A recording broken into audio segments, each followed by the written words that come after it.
그래서 다시 사셨습니다. 오늘은 주님께서 죽음을 이기시고 다시 부활하신 부활주일입니다.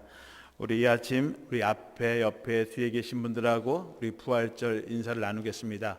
예수님께서 다시 사셨습니다. Jesus is risen indeed. 우리 옆에 분들하고 주님께서 다시 사셨습니다. 인사하겠습니다.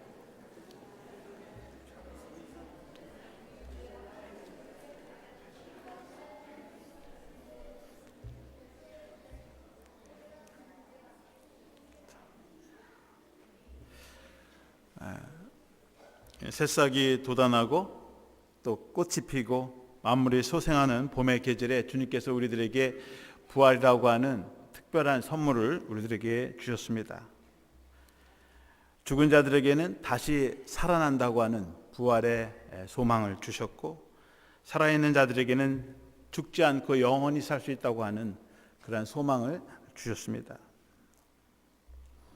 어느 따스한 봄날 한 아버지가 어린 딸을 데리고 저 교회로 우리 같이 드라이브를 하러 가자. 그래서 딸을 옆에 태우고 아빠와 딸이 이 전원을 달리면서 드라이브를 했습니다. 길 주변에는 아름다운 꽃들이 피어 있습니다. 루루랄라, 야 신난다. 가다가 딸이 따뜻한 봄바람이 쏘이고 싶어서 창문을 열었습니다. 창문을 열고 그리고 바깥에서 다가오는 그 봄의 기운을 만끽했습니다. 그런데 창문을 열고 가는데 갑자기 벌 한 머리가 차 안으로 들어왔습니다. 벌이 차 안을 빙빙 돌더니 당황하고 스트레스를 받았는지 이 딸아이를 공격하려고 달려듭니다. 그러나 차 안에 있던 딸이 너무 무서워서 벌이 무서워서 소리를 지르면서 발버둥을 칩니다. 나가라. 벌도 화가 나서 달아나는 게 아니라 더 공격하려고 드는 거예요. 아빠도 운전하다 말고 벌을 쫓습니다. 창문을 열고 벌이 나가질 않아요. 이러다간 사고가 나겠구나. 가다가 차를 옆에 곁길에 대었습니다. 그리고서는 차에 있는 그 벌을 손으로 잡았어요. 그리고선 바깥으로 벌을 던졌습니다. 그런데 손바닥에 보니까 벌이 아빠의 손을 확 쏴가지고 벌침이 딱 꽂혀 있습니다. 따끔하죠. 그런데 딸은 벌이 나갔는데도 여전히 무서워서 겁에 질려서 아빠 무서워 벌벌 떨고 있습니다. 겁에 질려 있는 그 딸에게 아빠가 이렇게 말합니다. 얘야, 이제 걱정하지 말아라. 벌이 너를 쏘지 않을 거야. 왜냐하면 벌이 이미 아빠의 손을 쏘아서 벌침이 여기 이렇게 손에 박혀 있단다. 그러니 안심하거라. 딸이 벌침을 보고 안심을 하게 되었습니다. 벌은 한번 침을 쏘면 침이 빠져서 다시 쏠 수가 없습니다.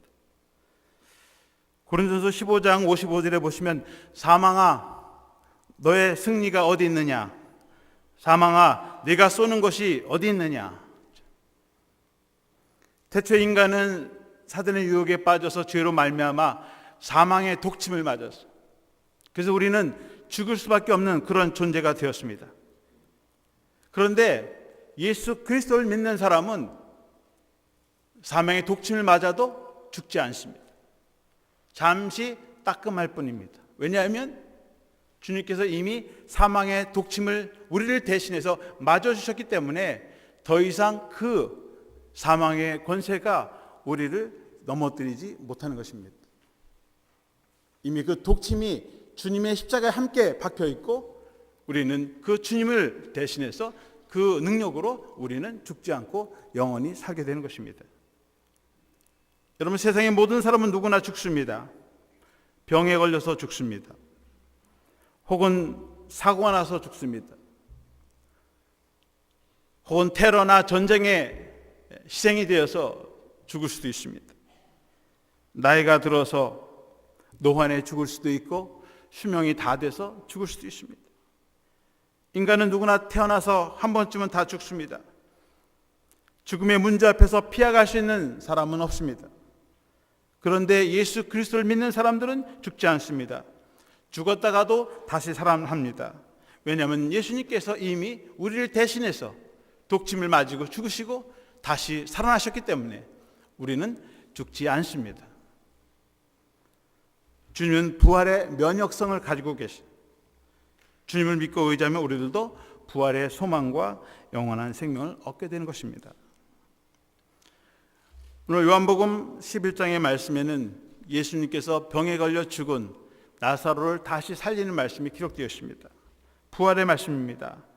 1절 말씀에 보면 어떤 병자가 있으니 이는 마리아와 그 자매 마르다의 마을 베다니에 사는 나사로라.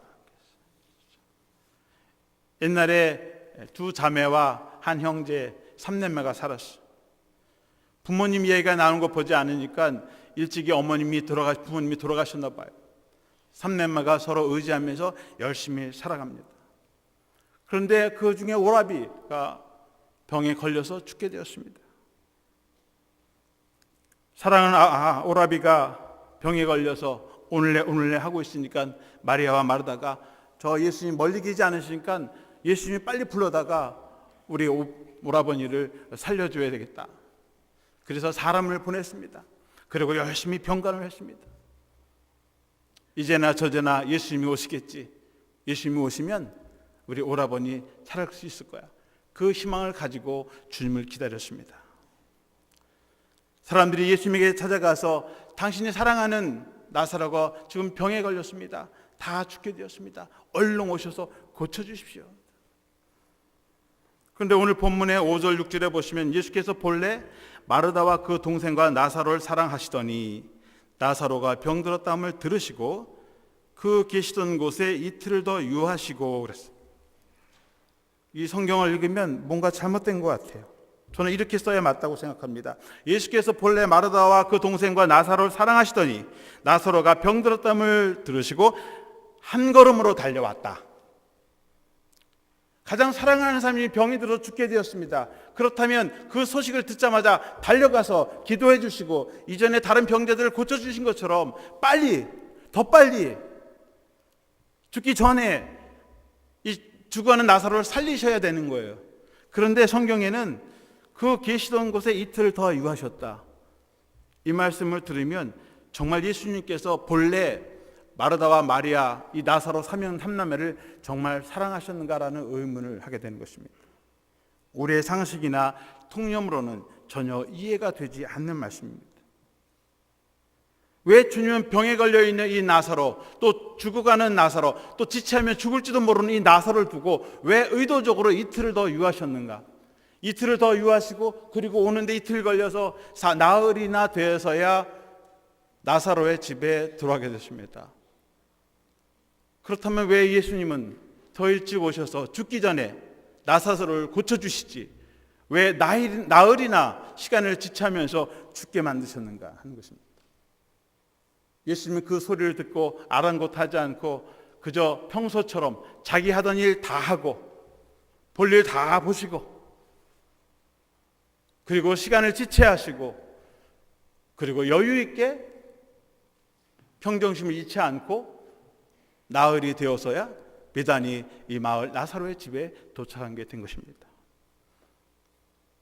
왜 주님께서 그렇게 하셨을까? 저는 주님은 부활의 주인이시고 생명의 주체이기 때문에 그렇다. 주님이 부활이라고 하는 그 주인이시고 그 주체이시고 주관자이기 때문에 전혀 염려하지 않았다고 하는 것입니다. 우리의 사람의 생명은 하나님의 주권에 달려 있습니다. 죽느냐 사는 것은 내가 결정하는 것이 아니고 다른 사람이 결정하는 것이 아니라 하나님이 결정하시는 거예요. 하나님의 아들이신 예수 그리스도께서도 생명의 주인이시고 부활의 주관자이시기 때문에 죽음을 전혀 두려워하지 않고 전혀 문제가 되지 않는다고 하는 것입니다. 사람이 어떤 심각한 문제나 위기를 닥칠 때요, 그것을 해결할 수 있는 능력이 있으면 전혀 걱정하거나 근심하지 않습니다.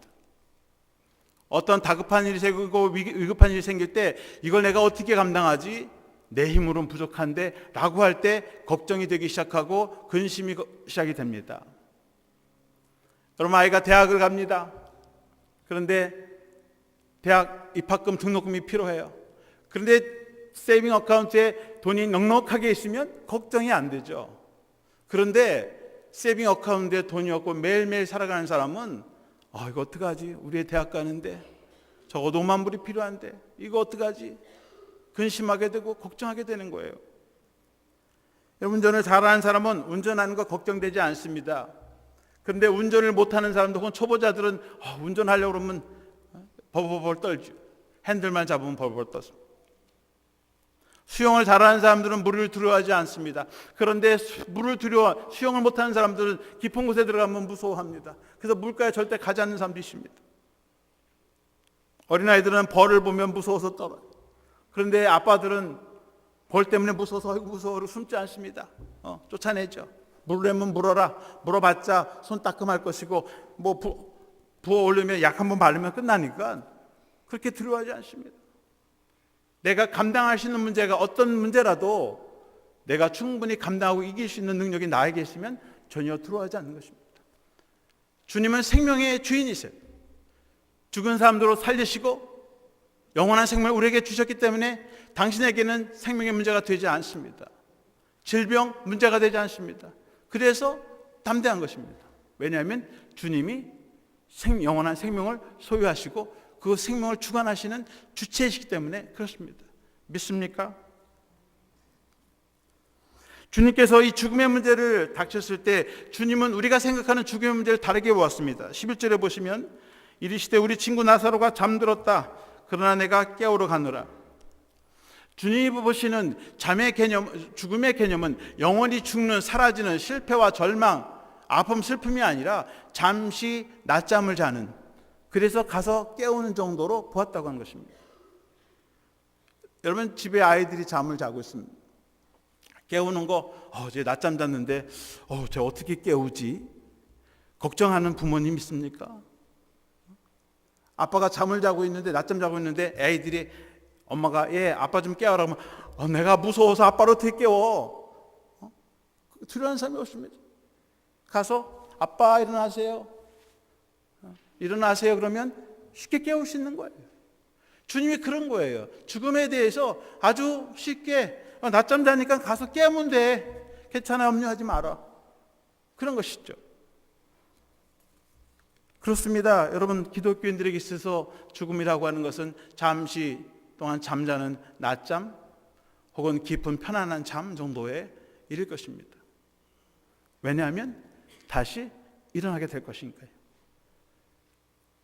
그렇습니다. 주님은 부활의 주인이시고 우리들에게도 그저 낮잠 정도, 잠깐 잠자는 그런 것으로 죽음을 보시기 때문에 전혀 두려워하지 않았고 질병에 걸려서 죽든 어떻게 죽든 주님은 염려하지 않으셨다고 하는 것입니다.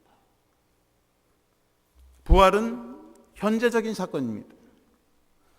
주님께서 나흘이 지나서야 나사로의 집에 돌아오게 되었습니다.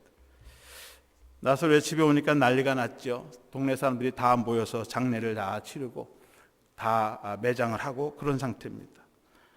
마리아 마르다는 사랑하는 오라버니를 떠나버리고 정말 절망과 좌절 속에 슬피 울고 있었습니다.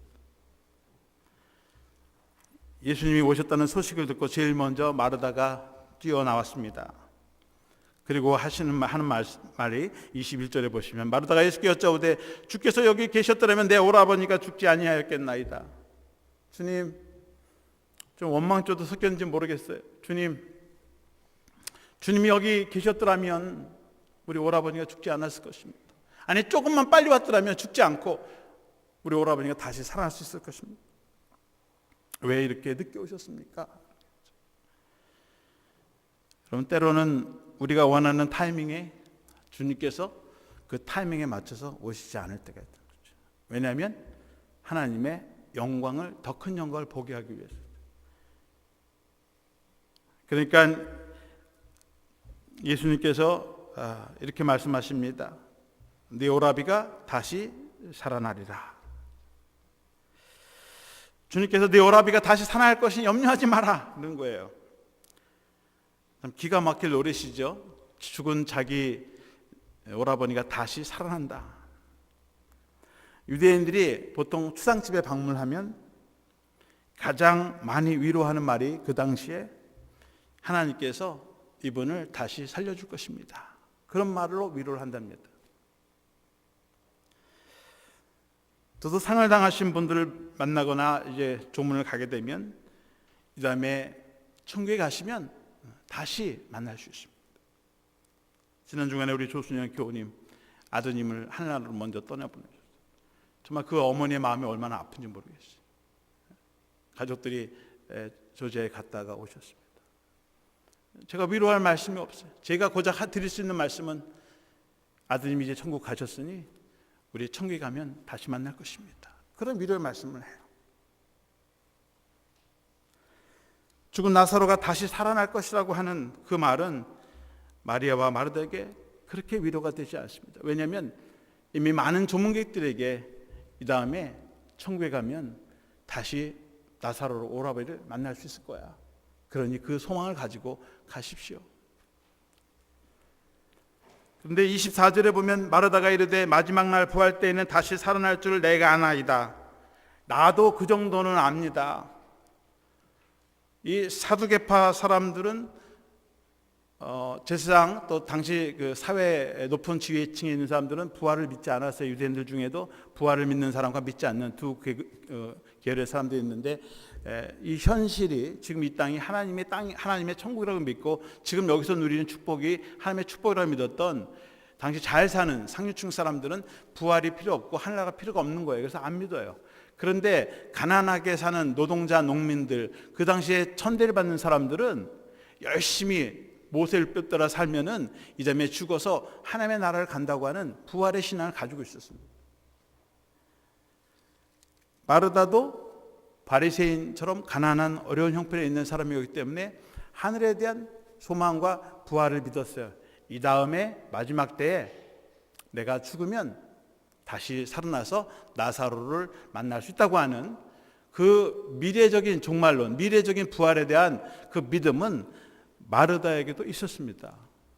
그런데 문제는 그 말씀이 지금 나에게 별로 위로가 되지 않는다. 그런 얘기예요.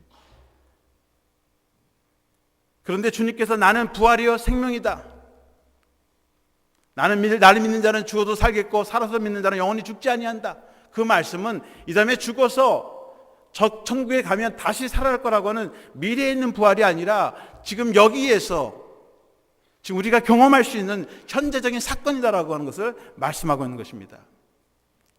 내가 지금 말하고 있는 그 부활은 죽은 이후에 저 세상에서가 아니라 지금 여기에서 눈으로 보고 경험하고 그 부활을 살아가는 현재적인 부활이라고 하는 것을 말씀하고 있는 것입니다. 이것이 유대인들이 믿는 미래적인 부활과 현실적인 부활의 차이인 것입니다. 우리 기독교인들도 이 다음에 죽으면 천국 가면 부활할 것이라고 하는 믿음을 가지고 있습니다. 그것만이 아니라 플러스 지금 여기에서 부활을 경험하는 삶이 되어야 한다고 하는 것입니다. 주님께서 이 말씀을 하시고 나사로가 어디 있는지 무덤으로 가자. 그래서 마리아, 마르다 그리고 동네 사람들이 함께 그 무덤으로 갔습니다. 마리아가 주님 나흘이 지나세요. 냄새가 풀풀 납니다. 근데 뭘 그 시체를 보시려고 이미 장사 다 하시는데 그냥 가시죠. 주님은 그렇지 않으세요. 사람들에게 저 돌문을 열어라.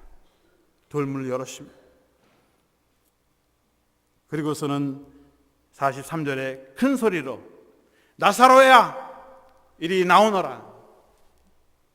나사로를 향해서 불러 외쳤습니다. 주님의 부르시는 그 음성을 듣고 잠을 자고 있던 나사로가 번쩍 눈이 띄어지고 그리고 수건이 배로 동인 채 그리고 걸어서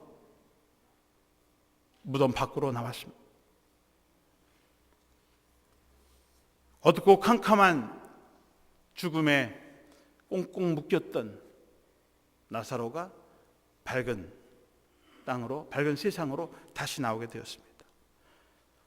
부활은 우리를 짓누르고 억누르고 있는 질병과 병마로부터 사망으로부터 고침을 받고 치유함을 받는 육체적인 자유함입니다. 부활은 우리의 손과 발을 묶어놓는 죄악의 사슬의 노임에서 벗어나는 영적 자유함입니다.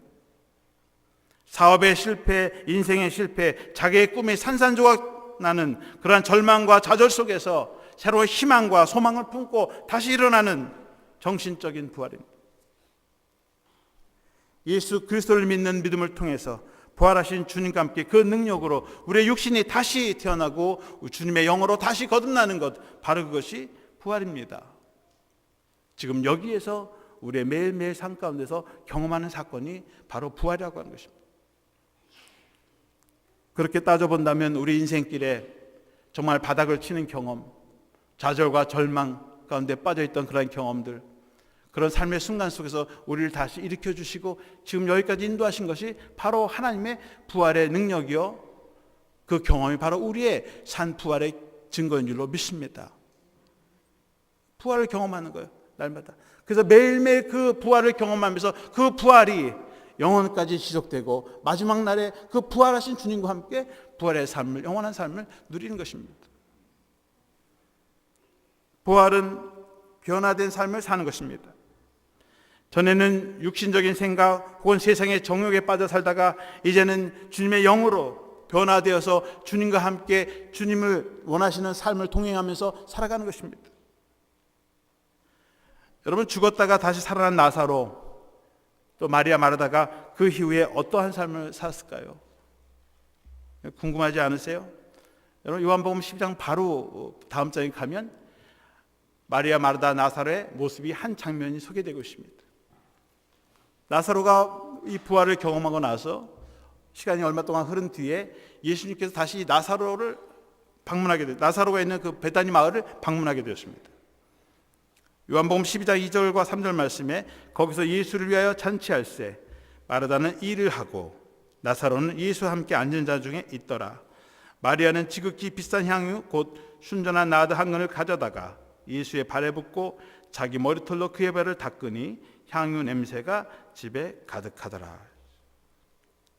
누가복음 10장에 가시면 예수님께서 마리아 집에 방문한 적이 있습니다.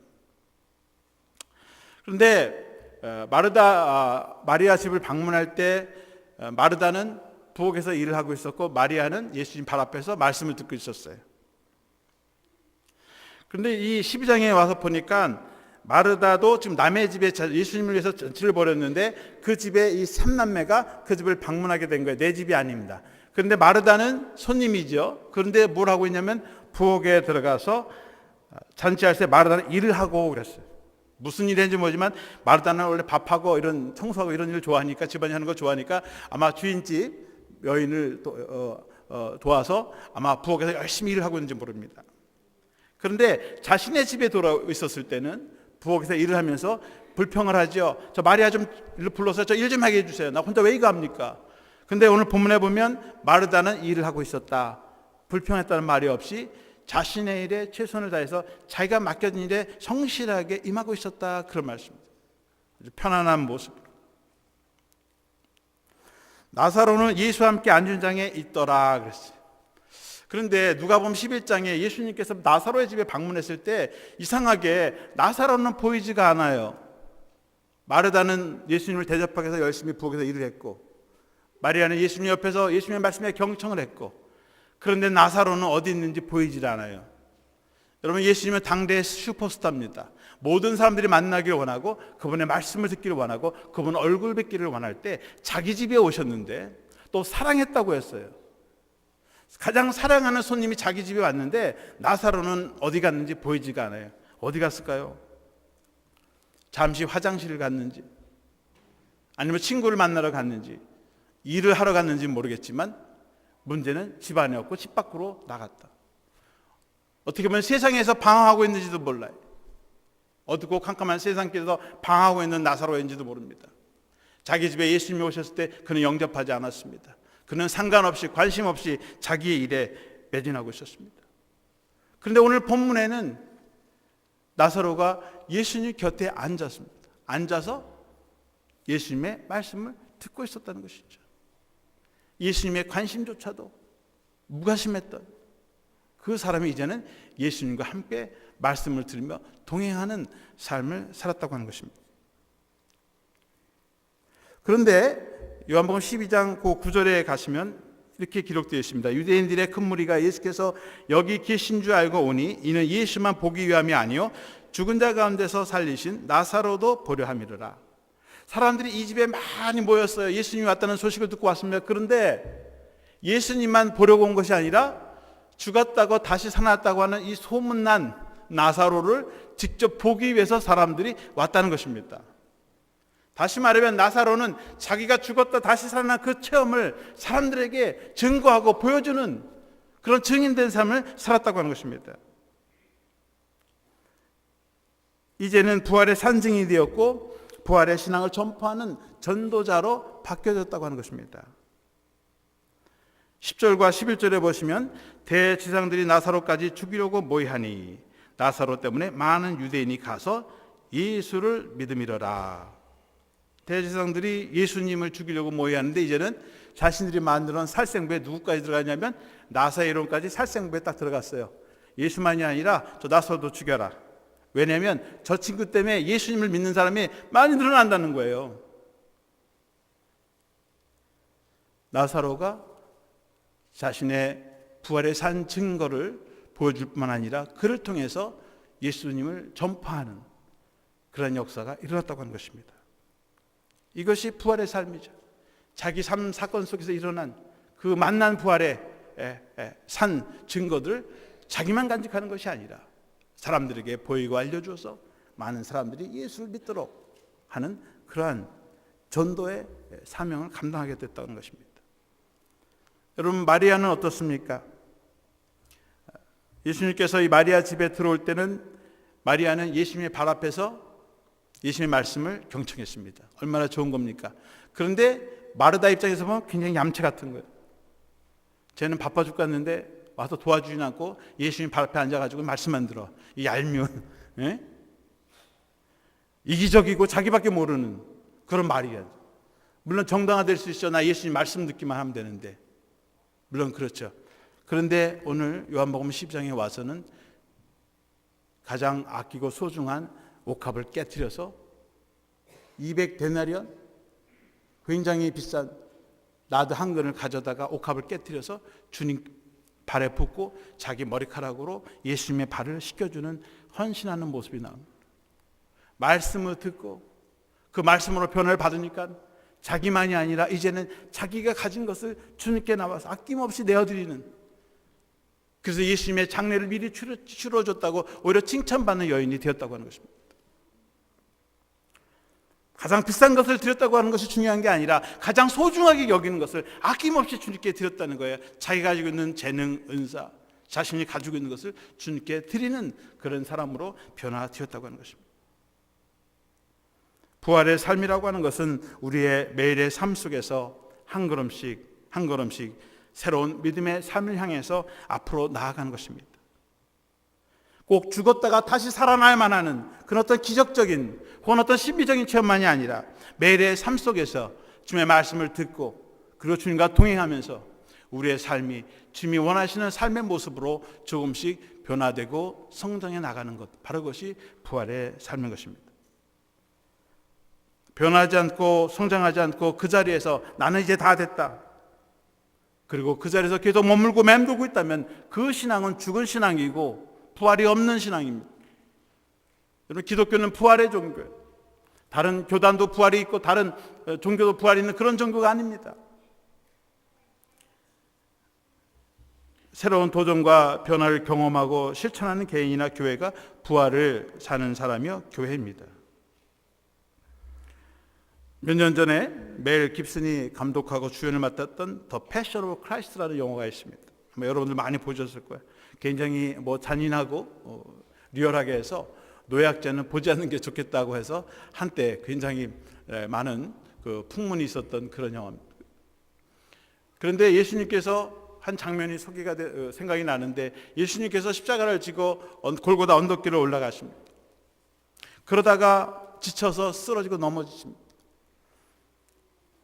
물론 성경에는 구레네 시몬이 달려와서 예수님의 십자가를 대신 지고 올라갔습니다만, 이 영화에서는 그 아들, 십자가를 지고 하는 그 아들을 따라오는 그 어머니가 자기 넘어진 아들에게 달려옵니다.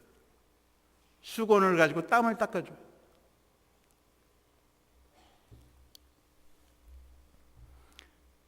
예수님께서 자기를 바라보는 그 어머니에게 이렇게 말합니다. 제가 모든 것을 새롭게 만들 것입니다. I make all things new. 어머니 걱정하지 마세요. 지금 이것은 잠시뿐입니다. 제가 이 죽음을 통해서 이 세상의 모든 것을 변화시켰습니다. 어머니 염려하지 마세요. 두려워하지 마세요. 이 길이 끝이 아닙니다. 새로운 길이 열릴 것입니다. 새로운 비전이 열릴 것입니다. 새로운 변화가 일어날 것입니다. 어머니 염려하지 마세요. 이건 잠깐뿐입니다. 오히려 그 말로 인해서 어머니 저 때문에 그냥 염려하지 마세요가 아니라 어머니 괜찮아요. 모든 것이 새로워질 것입니다. 새로운 세계가 열릴 것입니다. 그 비전을 어머니께 주시면서 어머니를 위로하실 때 어머니 마음이 그래. 내가 그것을 위해서 죽는다면 나도 기꺼이 너의 그 십자가를 지고 나도 너를 따라갈 것이다. 자신을 바라보시고 걱정하시고 염려하시는 그 어머님을 향해서 주님께서는 내가 모든 것을 새롭게 만들겠습니다. I make all things new. 바로 이것이 부활의 능력이고 부활의 사건입니다. 주님도 부활하셨어요. 다른 사람만 살린 것이 아니라 당신도 부활하셨어요. 우리에게 부활을 증거하셨습니다.